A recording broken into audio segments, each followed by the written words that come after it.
Hi, everyone. We are again here in the webinar regarding the rating system with me, Ricardo Ravagnani. I'm head of Handicappers of OSAF. I'm Brazilian from São Paulo. And joining us is Phil Smith, former head of Handicappers and of the British Horse Racing Authority.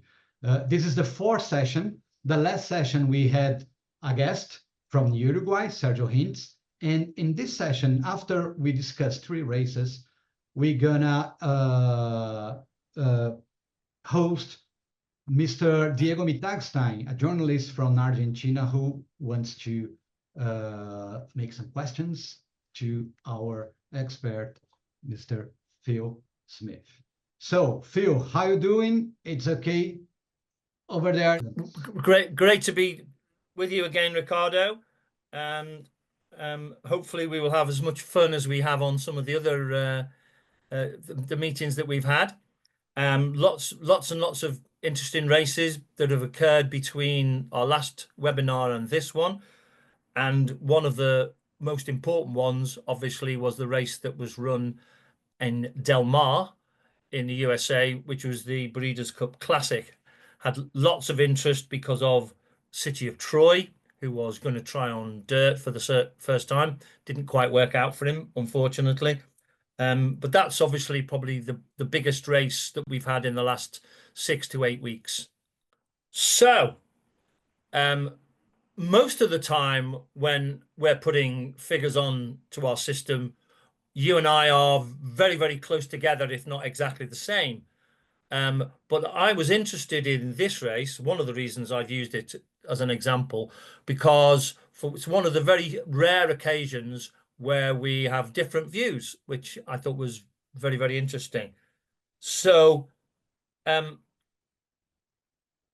number of ways that you can start this race. A number of people decided to use fierceness as the guide to the level of the race.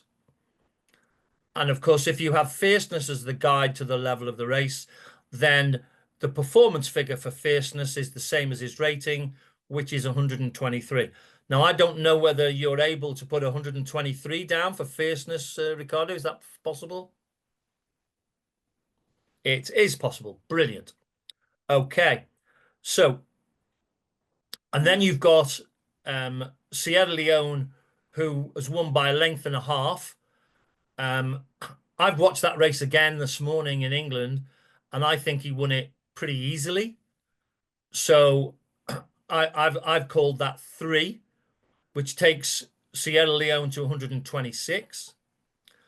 I've then got 1 1/4 back to Forever Young, which I called 2.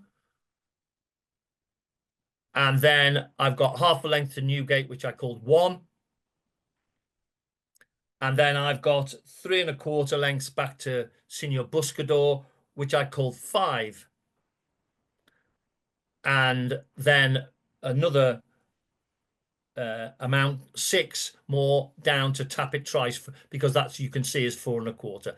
And let's leave it at that for leave it at that for now. So that would be Tapit Trice would be 109. Okay. So that looks incredibly neat, but I was uncomfortable with that. And Ricardo, I know from having looked on our private system that you were a little bit lower than this as well. So do you want to tell everybody why you were a bit lower than this? Because I can admit now, so am I. Well, it's not an easy race, Phil. First thing, it's a race dominated by the 3-year-olds, okay? Sierra Leone, Fierceness, and Forever Young. They were together at the Kentucky Derby back in May. Fierceness was the favorite. He had a terrible start. So that race, just, you have to, get rid of that for Fierceness. Sierra Leone and Forever Young, they both run together. They had some, bumps And I think the winner of that race, Mystic Den, was only winner because of Sierra Leone and Forever Young they were like battling between them, and the race escaped from both.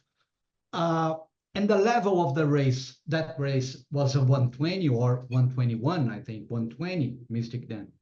So I couldn't see too many difference between the performances of Sierra Leone and Forever Young from that race, from this one. And I think Forever Young in the Breeders' Cup Classic was in trouble because of his draw at number one. Because if you see him, always he always go, like wide. He loves to go wide, race freely, and it wasn't the case in the Breeders' Cup Classic. And when he get rid of the one line, he goes way outside. He could develop his race, and he was like, I think Forever Young run below his level in the Kentucky Derby. So that's why I use Forever Young as a guide. He was 19, I think, at that day, and I use him 1 point below his level at the Kentucky Derby because of the line, the draw. And then I build based on 18 of Forever Young. Probably I'm wrong with this, but I like to show different point of view using my BRZ, because I think it's important to show that maybe it's something different from the normal approach to the race. That's it. Sure. So do you want to put your figures onto the system there on the sheet we've got, Ricardo? I use Forever Young 1 point below, Pearson is 20, and 123 to Sierra Leone. Newgate 17, Buscador 12, and Tepid Price 5. So okay. that was my view. I know that I'm not, I don't decide. So I'm a little free to be a little more or less conservative. Okay, so why did I choose this race? For exactly the reason that you've just said, Ricardo, because it's very, very rare that you and I are ever more than one different. So here we suddenly got a race where we are significantly different, right? And so I was uncomfortable with that. And the more I watched the race, I thought that fierceness in the home straight was a little bit treading water. He's a horse I absolutely love, Fierceness. I actually thought he was going to win this race beforehand. So he was my sort of tip to win it. And I was disappointed actually with Fierceness, the way he ran. He looked very heavy-legged in the last sort of 300-400 meters. And the other thing I'm concerned about this level, right, is it means that Forever Young is suddenly 2 points higher than his previous best. Forever Young was 119 last time, 119 the time before, and all of a sudden he's 2 higher. And perhaps the biggest problem I had was with the 4th horse, Newgate, who, using Fierceness as the guide, Newgate comes out at 120, and that's 5 more than his rating going into the race. Now, I'm always very, very suspicious of horses that finish 4th or 5th in a race who we have to put up 5 because of their performance in the race. So I think historically you and I would have both been very, very suspicious of a horse finishing 4th and suddenly going up 4, 5, or 6. So I came up with these figures myself, and then I thought I don't believe it. I don't think this is correct. So I then decided to lower my figures, and I lowered my figures, first of all, by 1. So if you could take 1 off all of my figures, Ricardo, on the system, that would be great. 125, 122, 120, 19, 14, 108. Okay. So, and obviously everything else below that we don't need to worry about because they've run worse than 108. Okay. So now I'm looking at these as my figures, and the majority of the people, the handicappers around the world, had these figures. The majority. Okay. Yeah. But I was still not comfortable with Sierra Leone, who had been a 120, he's up 5. I've got Forever Young, who's been 119 twice, he's now 120. Newgate, 115, he's now 119. I just believe that these figures were stretching my belief, really. And yes, of course, it's possible that Sierra Leone improved by 5. And of course, it's possible that Forever Young improved by 1. And of course, it's possible that Newgate improved by 4. But my experience tells me this doesn't happen very often. And so my next figure, right, was I dropped them all by another 1. 124, 121, 19, 18, 13, 107. Yeah. And of course, what effect does that have? It means that Fierceness, who was my guide when I first looked at the race, I've got him underperforming by 2.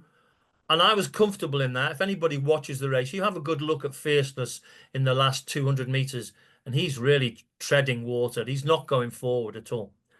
And I thought it was a more sensible option to use Forever Young as my guide, because as you'll see there, the 2 figures in red in his past performance figures, he was 119 last time, he was 119 the time before, and so I thought it was more sensible to have him on 119. Now, the effect of that is that Sierra Leone, I'd only be improving by 4. I'd have Fierceness slightly underperforming, and I'd got Newgate only improving by 3 for finishing 4th. So I was much more comfortable with this. But of course, when I looked at all the figures on the system, first of all, I was the lowest. And then the following day, you put your figures on the system, and heaven arrived, because all of a sudden I wasn't the lowest, and I didn't look completely out of kilter with everybody else because you were another further 1 down on me. So it's quite unusual for you and I to be the lowest of the world's handicappers. We're normally sort of either middle to high in terms of our decisions. But I'm agreeing with you, Ricardo, with this race. You know, I'm not comfortable with Sierra Leone up as high as 125. I do believe that Fierceness underperformed in the race. Forever Young is an absolutely rock solid 119. So why has he not done 119 here? And it only means that Newgate has to go up 3. And you decided, for the reasons that you explained earlier, that you would even be 1 lower than me. So I think, why did I use this race for our webinar? First of all, because it's unusual for you and me to be different. But more importantly, we were lower than all of the handicappers around the world. And every month there is an interim list of horses. And if anybody looks at the interim list on the IFHA website, you'll see that Sierra Leone is 125. All right, so because our decisions are made on the majority of the handicappers' decisions. So in this case, both myself and Ricardo were a little bit lower than the average. The average was 125 for the majority, was 125 for Sierra Leone. It was 122 for Fierceness. And of course, that sort of is quite helpful. I understand why they did that, because they're not going to drop Fierceness's rating, even though everybody believes he underperformed a little in this race. Ricardo 120, me 121, the world's handicappers 122, right? And his rating is 123, which he did last time. So we'll probably keep his rating on 123, but not have him performing quite to that level in this race. And I think this is a classic example of not promoting horses that have finished fourth and third in this case, right, unjustifiably, purely because they've got close to what we know are very good horses, and we shouldn't be giving them credit when they're probably a little bit fortunate to get as close to these good horses as we thought. Yeah. And what's your thoughts, Ricardo? No, it's now we are 1 point. So that's the well, I still think that Forever Young, and look, if you see the Japanese ratings, the Japanese, they think they build based on the race of Forever Young, so 19, and I'm 1 point below. So honestly, I think Forever Young run worse than the last two races because of the draw. So I'm not, of course, I'm not totally sure, because races are races. Let's see the next races of them to check the level. So I think you make a really interesting point about the draw. Right now, most people, when they see their draw for a race on dirt, they want to be low, right? Yeah. They desperately want to have a low number, but low numbers can be as big a disadvantage as a high number. You know, if you don't get away from the start particularly well, then you're in trouble. I mean, a good example of this race was City of Troy. Yes. He was drawn, I think, was he drawn 3 or something like that? Yes, exactly. Okay, City of Troy was drawn 3, and it was his first time on dirt, and he just didn't get out of the stalls fast enough, and his race was over. His race was over after 25 meters, because drawn in 3, he actually would have been better drawn 8, 9, or 10. He can go, you know, which normally people are worried about, having a draw 8, 9, or 10. But actually, I think he would have been better off 8, 9, or 10 in this race. First time on dirt, he missed the break. Within 25 meters, he's getting dirt kicked in his face, and he hated it. Absolutely hated it. Let me show you something. Look, the back handicapping that we're gonna do relative to the Argentinian horse Subsanador. That's why I'm showing just a little. Yeah. People see what is back handicapping again. Look the third horse Newgate. Yeah. This is the Japanese rating. Yeah. And they have 19. So Newgate. The fourth horse, Katona, 3 better. Senhor Buscador, 15. And even Muff, plus 10 pounds. So probably if we go into this in Hong Kong, probably because of this race, the Breeders' Cup Classic, this level may increase at least 1 point to 17 national treasure. So what you're suggesting, Ricardo, which I think at least 17. You think that his 116 is probably a little bit low, because 3, 4, 5, 6 have all come out and run well subsequently. Yes. And but those decisions are made. The international handicappers, which you're going to be there, are going to meet in Hong Kong in sort of a week or 10 days time, and what will happen as a result? This race will be looked at again, and it will be your job, I guess, in that race to say, hang on, guys, I think we should look at this race again, because the race has worked out really well. So maybe Subsanador and National Treasure should be 1 or maybe 2 higher than we have them already. And that would be a common thing for handicappers in their main end of year conference to do. What doesn't happen, right, is it does happen at the end of the year, which you've just explained, but what happens at the end of each month is that the 2 chairmen, the co-chairman, they put forward a list. Now, they don't discuss that list with anybody, right, because all of these decisions about collateral changes and raising the level of a race, they'll be made in Hong Kong. So I guess your job will be to point this race out to everybody. And what do I think will happen? I think almost certainly you're right, and the race will be raised by 1 or maybe 2. Yeah, and if you look, my number from Newgate is 17. So with 2 points higher, it would fix perfectly. You know, Subsanador 18, National Treasure 19. He was 19 before.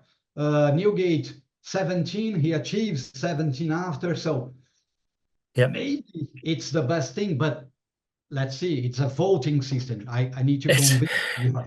And we've all been in that situation in the meeting in Hong Kong many times, both of us. And you've just got to make a good case and persuade the other people in the conference of the theory that you're putting forward. And what do I think? I think you've got a pretty good chance of getting that accepted.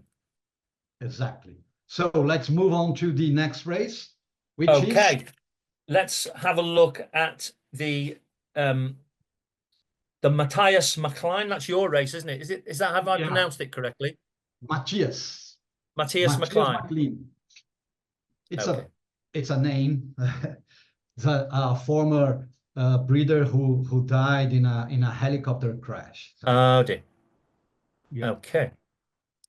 So my first thought. So if you could put my first thoughts down, and this again shows everybody that we don't do this. We don't make these decisions in 30 seconds. We have a theory. We analyze that theory. We maybe talk to some colleagues. We think about it. We then maybe change our minds when things don't quite work out.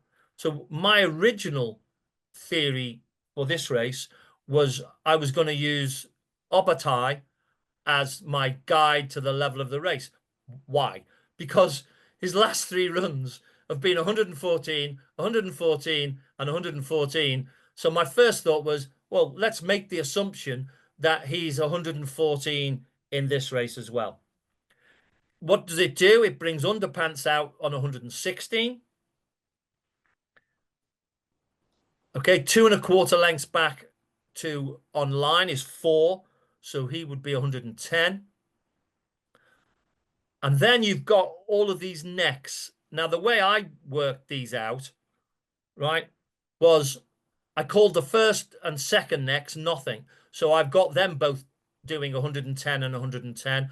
And then the third neck, I called 1, right? And then the half a length, I called 1,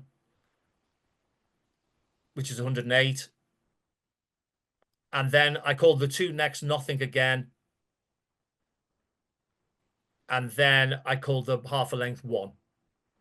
Okay, so this was my first go at the whole thing, right? And I'm happy with underpants. He didn't quite do it on his last run, but he had a good 113 2 runs ago. I'm very happy with Obatai on 114. Online has underperformed. So has Mapo do Brasil, right? The horse that just gave me a little bit of concern was the 5th horse, right? So I was a little bit uncomfortable having him on 110. Why would I want to promote Limera? He's a 5-year-old. He's only ever been as high as 109 before. So I was a little bit worried about Limera, right? Now, I could have said, all right, well, I know what I'm going to do here. Instead of calling the neck between him and Mapo do Brasil nothing, I'll call it 1. Right? And I could have then had Limera on 109 and Maximum Drive on 109, and the rest are fine. Okay, the rest are fine. So I could have done that, right? But I suppose the thing that concerned me a little bit was all of a sudden Underpants is at 116. He's going to go to Hong Kong. He's going to be discussed by the international handicappers. So I actually dropped my level by 1 to make Limera 109. So I went 115, 113, 109, 109. And then Maximum Drive 108, 107, 107, and then 106 for Fly Emirates. So again, you come up with a theory that initially you think is a really good idea. And the more you look at it, you start having self-doubts. My self-doubts were about Lemira. I just was a little bit uncomfortable on having him 110 for the first time. And what was the effect on that? It meant that Underpants came down from 116 to 115. Now, again, what's going to happen with Underpants? Because he's down here on 115, he will be discussed in Hong Kong. He has to be discussed. And it may be that the international handicappers will say, well, actually, we're happy with Obatai on 114, and we're happy with Underpants on 116. And I as that was my first opinion, then I couldn't disagree with that. Anyway, that was my thinking for this one. What did you come up with, Ricardo? Yeah, I first of all, it was a heavy turf, so yep.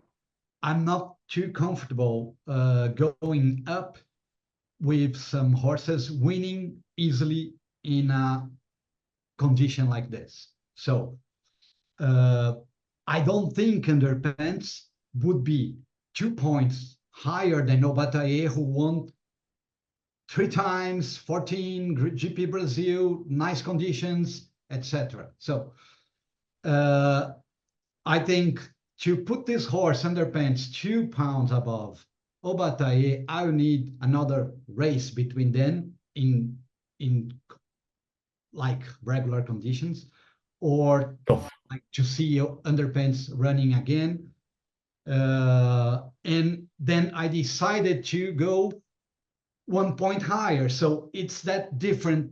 Sometimes you need a guide. Sometimes you wait for. It's my of course it's my way to do this. Sometimes I need to wait another race. And in this condition, I think the best thing to do it was going Underpants 15, which make him 1 point in the classifications higher than Obataye, which is fair because the race was fair, the race was good, the conditions, of course, the going was heavy, but the race works well, so that's why I use 15. So I put 15 just to have him only 1 point above the 114 of Obataye. So then I use 13 here, and then 109, then Mapa do Brasil 109. He's a guide also. Limera 109 like a guide, and that's it. And maximum drive 108. So I use this. It's the same I think result. that's a fascinating theory there, Ricardo, because we've ended up with the same decision, but we've got there in a completely different way. Yeah. And that is often happens with handicapping all the time, you know. And sometimes you'll use the same theory and come up with a different figure, you know. So, and that's why we have these big meetings in Hong Kong at the end of the year where everybody can sit down and say, well, this is the reason I did that, and this is the reason I did this. And people can ask you questions, they can agree, they can disagree, and eventually there is a vote and a figure is agreed for the horses. But I think the point I'm trying to make is this is a very, very thorough system that initially the individual handicapper, we think very, very carefully about these figures before we put them on our system, because we know we're going to have to justify them at some point. Exactly. You know, against, and we've got to justify them against experts or with experts. So you know for sure if you haven't got a good justification, you're going to be in trouble. Yeah, and if I show you the race here, what is interesting that already we have the UAE handicapper with 15 and the Japanese handicapper with 15. So UAE is not there in Hong Kong, but Japan is there.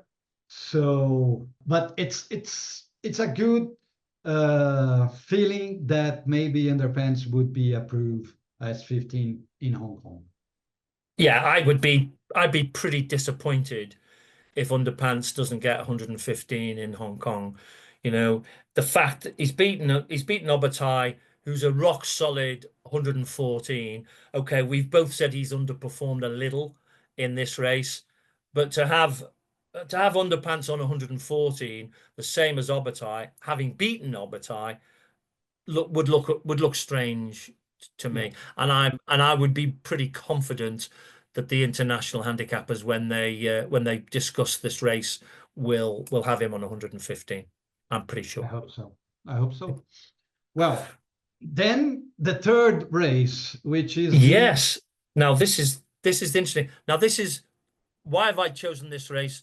Because obviously we've had some questions from your guest, from your journalist, yes, Diego, and he's got. And let me read his question out. He says, "I would like to know about the case of Labrado, who always gets the same rating, especially in his last race, where he obtained a surprisingly low rating.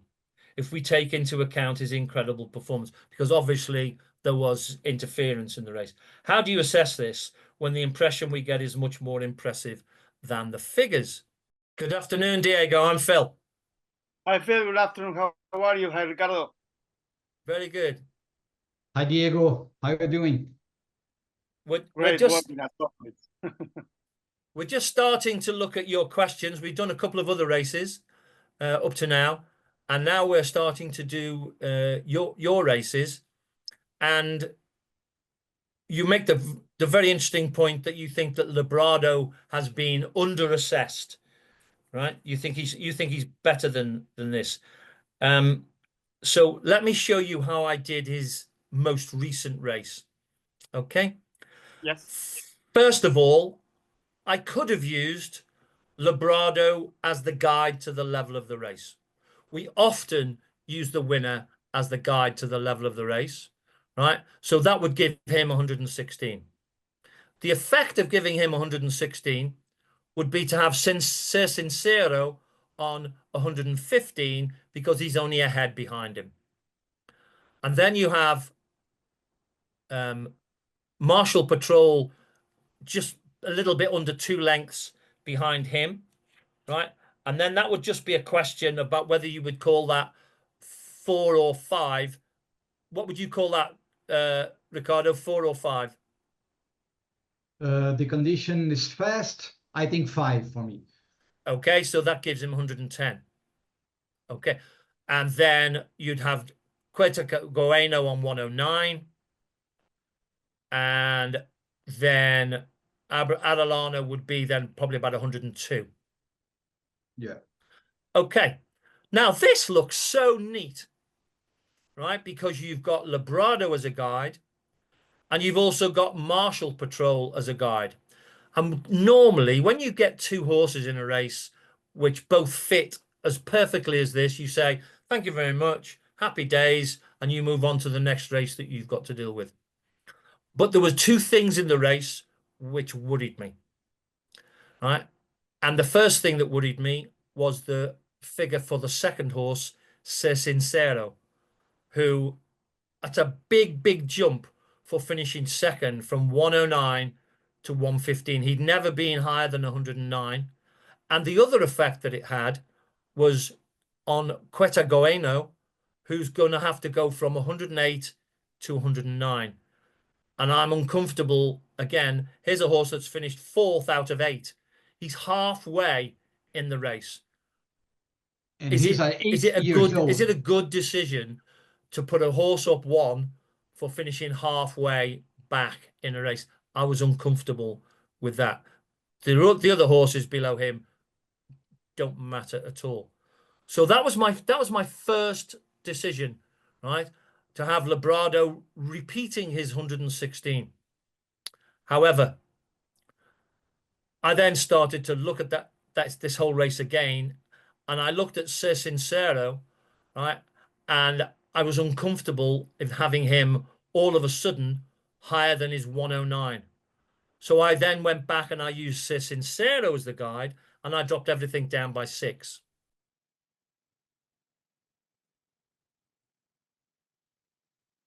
$96, I think. 96. Okay. I'm a lawyer, Now, not a no, match. I'm straight away, Diego. I'm watching your face very carefully on the screen, and you had a big. As soon as you saw that happen, you had a big frown on your face. Right? No. I understand why. I understand why. I have 2 points. I have 2 points for you. Yeah. One is the race. The race, specifically this race. Labrado won a race who another horse can do it anyway. He was last, dead last. Another horse shoot him. He was dead last. Come from inside at Palermo, who is the worst part of the track. And he got to the front, 300 meters prior to the finish line. And at the end, of course, he, low down the speed because he was tired. And for me, he won a race who actually another horse in South America over 5 furlongs at Palermo can win. It's impossible to win this race in the way Labrado did it. But I also have to tell you that Ser Sincero was failing because he was he proved with the horse at 7 furlongs and he failed. And then they go back to 5 furlongs, which is distance, obviously. And he needs a couple of races to adjust. It always happens when you go up in the distance with horses. You need a couple of races to adjust something to get the same level. That's the reason, because I say for me, Labrado was more than 116. This race, at least, we are talking to this race, and he won 7 grade ones. So he's better. But if we only speak about numbers in this race, I think we are wrong. Because the race was very different. That's my explanation of why I think Labrado. Anyway, this is what I came up with. Let's see, Ricardo, what did you do with this race? I put Labrado 112. Because what Diego is saying, that because of the trouble Labrado had on the race, he would push Ser Sincero higher. That's wrong. What you can do in a situation like this, what you do is change the margin. The margin is ahead, which is 1 pound. If you say that a lot of trouble and Labrado would won by 3 lengths. So, of course, we cannot put in a head situation like 9 pounds. Would be like very hard to convince anyone. It's not normal. But in this case, you could like put Labrado 3 pounds, even beating Ser Sincero by a head. So in this case, you would like use Ser Sincero 109 and eventually Labrado 12, and you have no problem, and you can understand that the other horses, they all run behind their level. And if you see Ser Sincero in the next 2 races, he couldn't achieve the same level. Even 109, he was like, if I can see here, he ran after. I think it was 106 or something, wasn't he? Yeah, 102 and 106. So in the Sileni and Maipu. So for sure, he's not 14 here. Is going to be like a one-off performance. So probably he's like, in my opinion, 12 and 109 in this race. Okay, so even if you give Labrado some credit because of what happened in the race, I think the most you can get him to is maybe 12 or like that. What you can't do is you can't get him higher than 116. Right? No way. And I believe I'm right in saying that when he ran in his next race, he was beaten. So Yeah. we can't get him higher than 116 in that race either. So it's not that we deliberately keep him on 116. What I try and do with horses is try and find a really good reason why I can get them higher if I can. But sometimes I don't find that that's a credible decision to make, because as we were saying earlier, Ricardo is going to go to Hong Kong in 10 days' time, right? Yeah. And he is going to have to explain to 8 or 9 of the world's top handicappers why he should make Labrado 117 or 118. They won't believe him. They're just not going to believe him. You know? And I'm showing the Maipu race, which is the last one of Labrado in November. I And think look, what you've done there, Ricardo, is a good compromise decision. Look this. Even the Argentinian ratings, look, it's the Argentinian ratings. It's a great one. And they use 12 for Labrado, not 16. Why? Como pudo suceder-me? You know Diego very well. He has so many races in this level. He's always maximum 109. So, and look, Ser Sincero again here. And look, the fourth horse, Cyrano Halo, a 6-year-old, 94. Look, using Labrado 12, he's going up 10 pounds. So it's well, Labrado, it's a 17, 16 horse. He's been approved, but it's not it's not a ratings are not accumulated. You know, if you keep winning, it's not an answer like you keep achieving your level. It is not true. Correct. But I say Labrado won 7 Grade 1 races. 7. I don't know how many horses are actually in the world have 7 Grade 1 winners. He beat all of them. All of them. Better, maybe by little margins. He came from 2 years dominating. And I always say about when I discuss about this, I remember the Frankel case, because Frankel won a couple of races with rivals. You know, they are so. But he get 126, 27. I'm not comparing Frankel with Labrado, but I think in this case you need to see just the winner, because the winner is different of the other horses. So I always discuss this. You cannot see a race only by numbers. That my key, and we are thinking different of this, of course. But I feel like our horses need to make, I don't know what, to have a good rating, because Candian 12 for a Grade 1 is a very bad rating. That's true. Okay, there's a couple of things to try and explain one or two items there.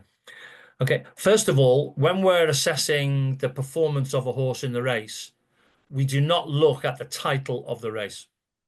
You know, it might say it's a Group 1, it might say it's a Group 2, Group 3, whatever. We never look at that. It's not important. The most important thing is the opposition.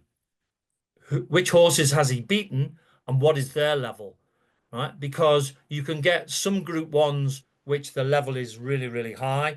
And for whatever reason, you can get some Group 1s where the level is much lower than you would normally expect in that Group 1. So I think it's sort of a little bit dangerous to say, well, he's won 7 Group 1s, so therefore he should be X or Y, whatever. I'm more than happy to discuss the horses that he's beaten in those 7 Group 1s and where they are, right? And I think that's a safer way of discussing the level of Labrado. Can I ask you, Diego, is Labrado, is he going to run again this year? Yeah, next in 2 weeks in the Unzué at San Isidro against Ansia Clara. Well, that will be absolutely brilliant. Let's hope things don't go wrong in the race. Let's hope that everything is a nice, clean race, and he can show everybody how good you honestly believe he is, right? But you do need to look at what's the level of the horse that finishes second, what's the level of the horse finishing third, and obviously Ricardo and I have been discussing this afternoon, we're always a little bit reluctant to raise a horse that finishes fourth for getting close to a good horse when he doesn't really deserve it. We use it's an English word, and I don't know how it translates in both Portuguese and Spanish, but we often use in the meetings in Hong Kong, we would use the word flattered. The horse was flattered to get as close to that horse as he did. And it could be because the race was slowly run, so the not so good horse got closer to the very good horse, right? Now, should we then give credit to the not so good horse because the race was slowly run and he gets closer to a horse that we know is considerably better? And I think what we've learned over many, many years is be very, very careful of horses when we believe they're flattered for getting too close to a good horse. Is that fair comment, Ricardo? Yeah, perfect. Just perfect. I know what Diego thinks. It's common here in Brazil. Is much the same because people think that ratings are like a tag in a horse, and it is not. It is not. A horse which is 116 for 12 times, he can win again the third time, and he can be like 10 pounds below. There's no rule saying that the horse is a tag in a horse. We are talking about race ratings of this race. In the end of the year, when discussing Hong Kong, the entire year of Labrado, we then take in consideration, oh, he won, he has a nice profile. He won 7 races, all grade 1s. So it's not one-off performance, of course. It's a consistency in good level. So you make a point to approve that horse in a level like this. But the race ratings, you don't say about the profile of a horse, because of you can see this during the season. Yeah. You made a really interesting point earlier. You mentioned the word Frankel, right? Yeah. Now, I was working for the British Horse Racing Authority in 2012 when Frankel was in his 4th year, right? And he got to the figure of 140. And when it came to his last ever race, which was the Champion Stakes at Ascot, right? The ground was very, very soft. And he struggled, he fought, he showed courage, and he won the race. And everybody said afterwards, well, you had him on 140. Surely now he's going to be 142 or 144 or 146 because he's now gone through his entire career unbeaten, right? And I looked at the form of the race and looked at the beaten horses, one of whom was a horse that loves soft ground, Sidus des Egel, right, was in that race. And my race rating or performance figure for Frankel in his last ever race was 131. And in a press conference afterwards, everybody said, how can you possibly have him so low as 131? This horse has gone through his entire career unbeaten, right? He's won goodness knows how many. He's won even more Group 1s than Labrado, right? And how can he possibly be, why can you possibly have him performing to 131? And my answer was, it's not about where the race is, Ascot. It's not about the title of the race. It's about the opposition, right? And he's struggled to beat horses who are 127, 128, 129. He's just struggled. If I'm going to put him to 143, 144, then the second horse needs to be 140. The third horse needs to be 139 and so on. And if I'd have gone to Hong Kong with those figures, Ricardo would have smiled very quietly and think I was slightly gone.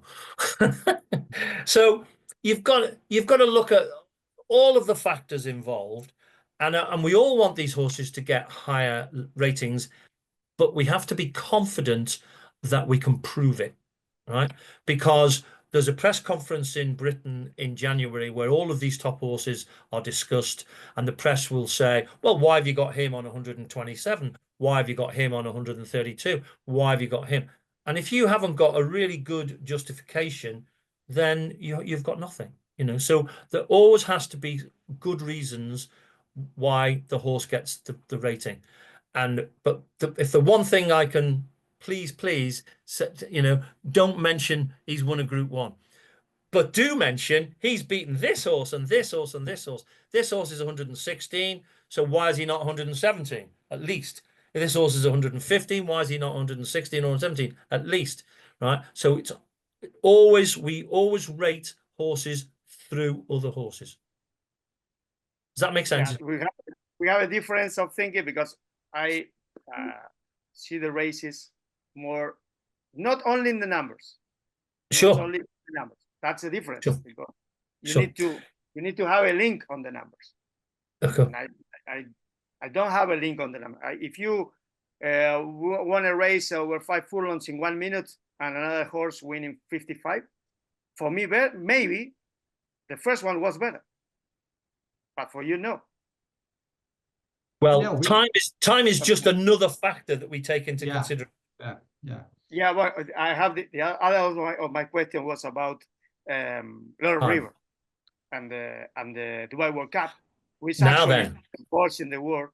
And now you can see the rivals can win any race the whole year. So the question, we're going to discuss this. Not for him, or maybe at that time was okay, but now we can see it was too much. But he's the best horse in the world, actually. Yeah, I'm sharing the Dubai World Cup. Look, my goodness, he's beaten some decent horses here, doesn't he? Yeah, Pushba Tesouro, Senhor Buscador by 9 lengths. Senhor Buscador was, I think, 5 lengths or 6 lengths behind in the classic. Some nice Senior Buscador was 5th, I think, in the classic, wasn't he? Yes, Newgate was 4th, I think. Yeah, the best was Newgate was 4th. Yes, and look, Diego, look the difference. A good horse, when he faced like not 2 good horses, he must deliver a difference like this, 8.5 lengths. So look, if Labrado runs against grade 3 company, he must won by 5 lengths, 4 lengths. He if came not, from his races. You can do that over 5 furlongs at Palermo coming from behind. You need to be like a superstar. Yeah, and I can name 10 superstar sprinters in Argentina, and they always win by 2, 3, 4. More than this is very difficult against good horses, of course. Coming from behind, that the way Labrado did. Yeah, handicappers are always allowed to add on a little for what we call ease of victory. You know, so if your horse wins by 3 lengths and the jockey is looking round for non-existent dangers behind, we can add on for that. We can add on. Okay, let me tell you what I thought about Laurel River. At the time, I was amazed. I thought, I've never seen a horse win the Dubai World Cup by such a wide margin, and I wasn't sure I believed it, but I thought, well, it doesn't matter. I'm going to put 129 on for my figure because that's what the maths is telling me. But what will happen is Laurel River will run again through the year. The 2nd, 3rd, 4th, 5th will run again through the year, and we will know for sure. Now, of course, what's happened is Laurel River hasn't run again through the year, right? But the 2nd, 3rd, 4th, 5th have done, right? Some of them have run okay.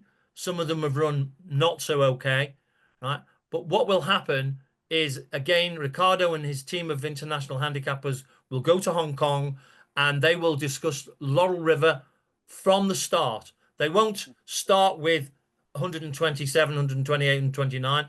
They will start and look at Laurel River back in February and March, right? So he will be looked at again. The form of the 3rd, 4th, 5th, 6th will be looked at again. And what will happen? Who knows? They may decide to leave his rating. They may decide to lower his rating. The only thing I could be reasonably sure of is they won't raise his rating.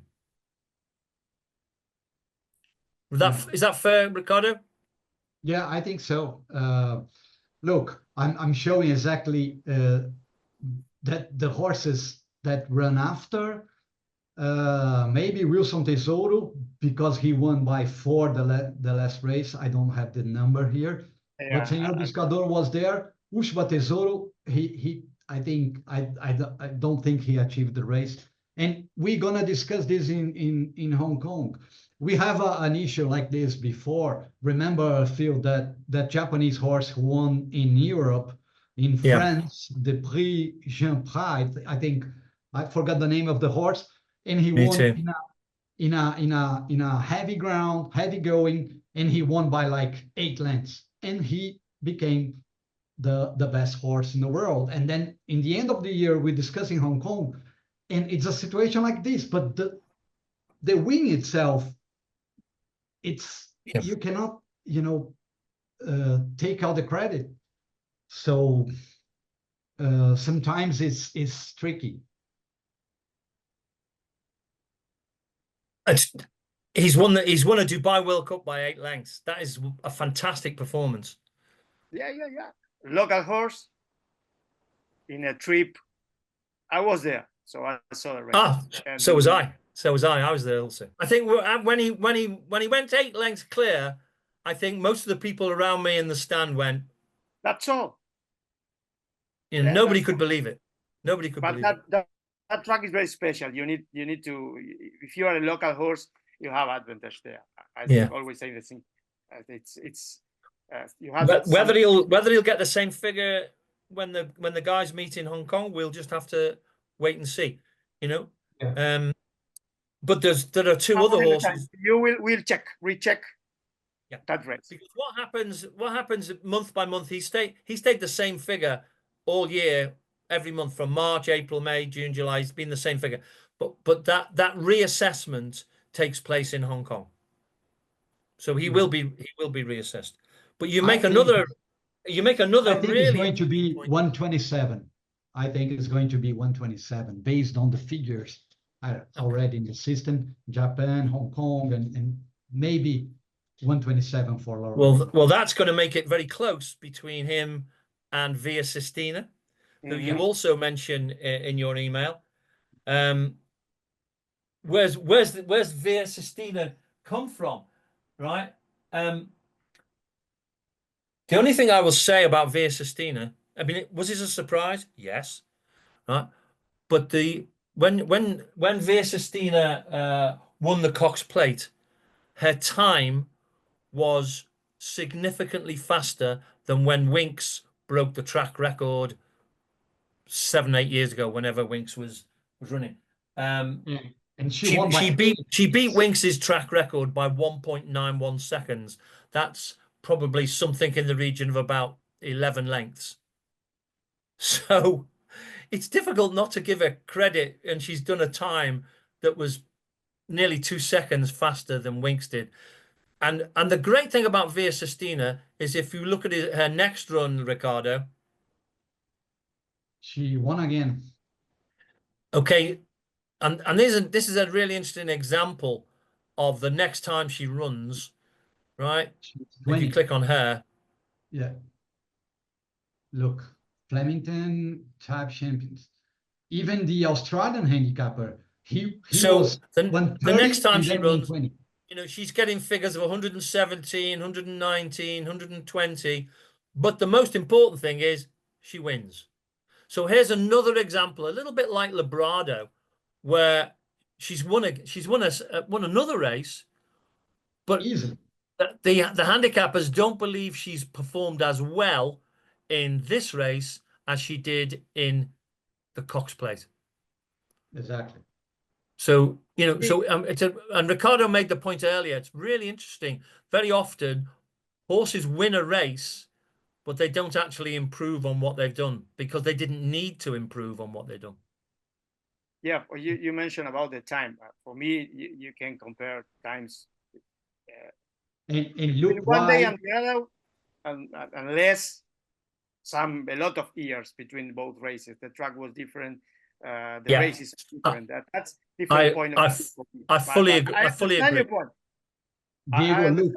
But for me, it's uncomparable. You cannot compare. Look, this horse, this female, Atishu, she is the ser sincero of this race.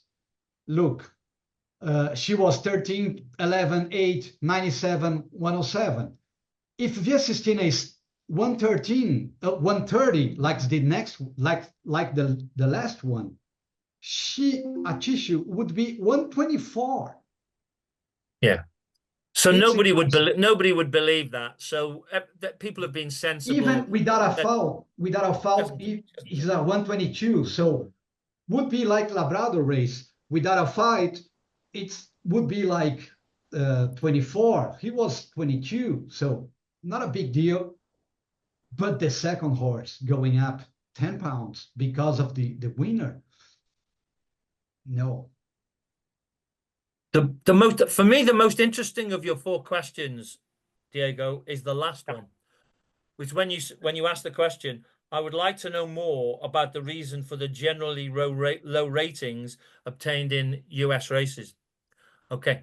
Well, first of all, I would say the low ratings in the US races have mainly been in the last 2 years, because previous to that, you had Flightline on 140. You had Nick's Go on 129 in 2021. So in 2021 and 2022, the Americans had 2 pretty good horses. Last year, they were only average.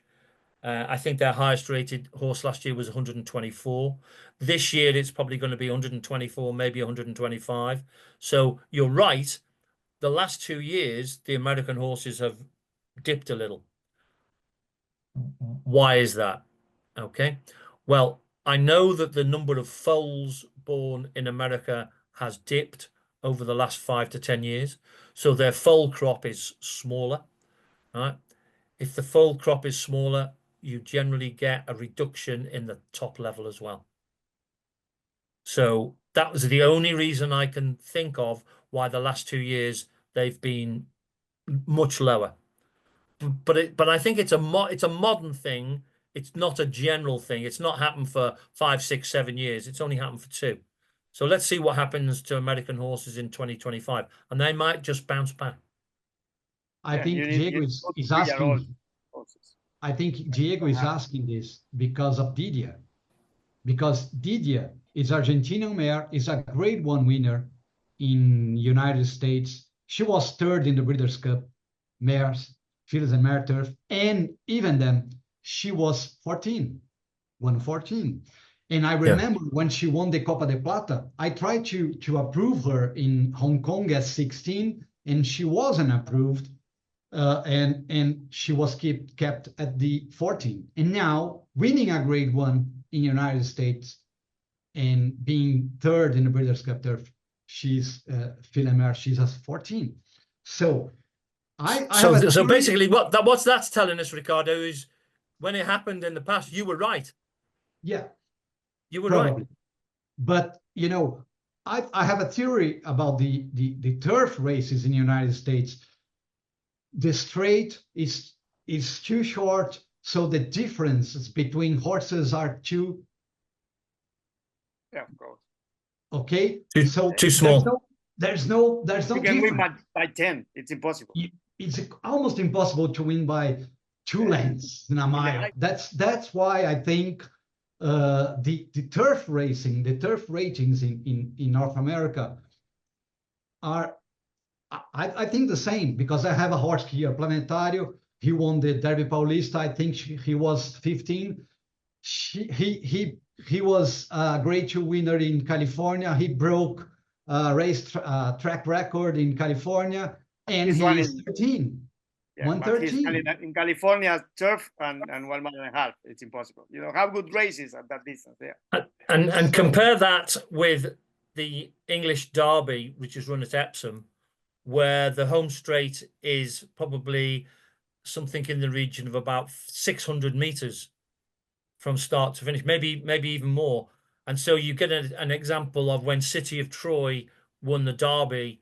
You know, he had the whole of the home straight to accelerate and show he was superior to the other horses. So in the end, he won that race by 2 3/4 lengths very easily.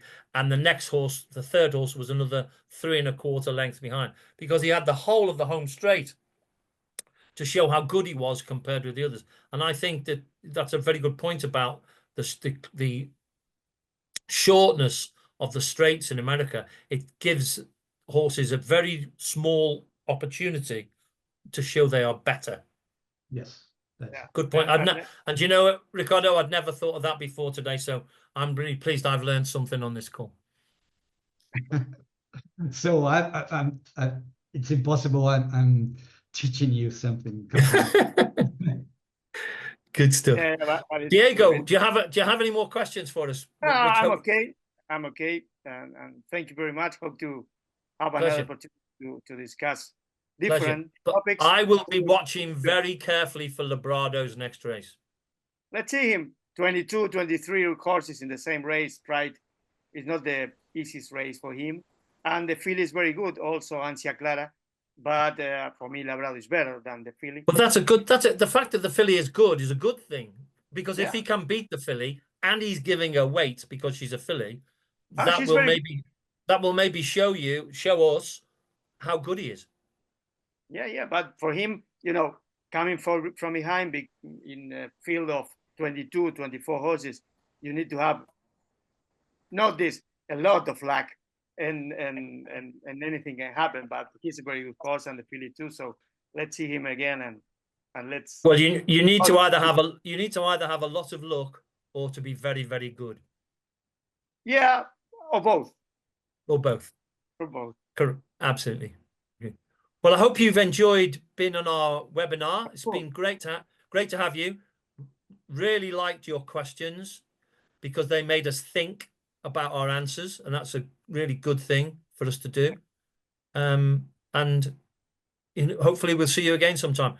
I'm hopefully going to be in South America, and I hope in June. So hopefully we might be able to meet up at some point. Of course, and you go to Dubai or Saudi, see you there, and you can drink a coffee. Well, I'll almost certainly, hopefully be in Dubai. That's my target. Okay, for me too. Anyway, can I just say, if you're going to Dubai and you're going to Saudi Arabia, you really should go to Bahrain, because they're the rising nation in the Gulf region. Yeah, I never been there. I was in Saudi 4 times, but never been there. I would try to go. Try to get to Bahrain. Yeah. Okay, friend. Gracias, Diego. Gracias. Great to see you. So, Ricardo, I think that's us done, is it? Yeah, we've done again our 4th session, again with a guest. I think the questions were good. I hope people be happy with our answers. And move to, well, next week is Hong Kong, so I'm going to there next Saturday, and it's going to be my 7th time, so very good. Brilliant. See you. Super.